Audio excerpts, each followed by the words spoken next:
കേരളത്തെ മുൾമുനയിലാക്കിയ കിഡ്നാപ്പിംഗിൽ കുറ്റപത്രം. കൊല്ലം ഓയൂരിൽ 6 വയസ്സുകാരിയെ തട്ടിക്കൊണ്ടുപോയ സംഭവത്തിൽ കുറ്റപത്രം സമർപ്പിച്ചു. ക്രൈംബ്രാഞ്ച് ഡിവൈഎസ്പി എം ജോസാണ് കൊട്ടാരക്കര 1ാം ക്ലാസ് ജുഡീഷ്യൽ മജിസ്ട്രേറ്റ് കോടതി 2-ൽ 1000 പേജുള്ള കുറ്റപത്രം സമർപ്പിച്ചത്.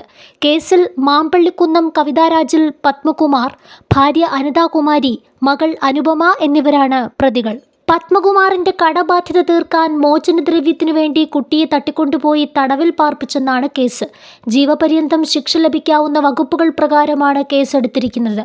ബാലികയെ തട്ടിക്കൊണ്ടുപോകൽ, അന്യായമായി തടവിൽ പാർപ്പിക്കുക, മുറിവേൽപ്പിക്കുക, ഗൂഢാലോചന, തെളിവ് നശിപ്പിക്കുക തുടങ്ങിയ വകുപ്പുകളാണ് കുറ്റപത്രത്തിൽ ഉള്ളത്. ബാലികയുടെ സഹോദരനാണ് സംഭവത്തിലെ ദൃക്സാക്ഷി. സാക്ഷി പട്ടികയിൽ 100-ലേറെ പേരുണ്ട്. ശാസ്ത്രീയ തെളിവുകളാണ് കൂടുതൽ.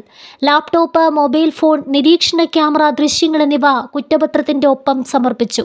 ഇനി വിചാരണ നടപടികൾ ആരംഭിക്കും. പ്രതികൾക്ക് വധശിക്ഷ വരെ ലഭിക്കാവുന്ന കുറ്റങ്ങൾ ചുമത്തിയാണ് ജില്ലാ റൂറൽ ക്രൈംബ്രാഞ്ചിന്റെ കുറ്റപത്രം. 2023 നവംബർ 27 വൈകിട്ട് സഹോദരനോടൊപ്പം ട്യൂഷന് പോയി തിരിച്ചു വരികയായിരുന്ന 6 വയസ്സുകാരിയെ സംഘം തട്ടിക്കൊണ്ടുപോവുകയായിരുന്നു. പിറ്റേന്ന് ഉച്ചയ്ക്ക് 1:30 കൊല്ലം ആശ്രാമ മൈതാനത്ത് കുട്ടിയെ ഉപേക്ഷിച്ച് സംഘം കടന്നുകളഞ്ഞു.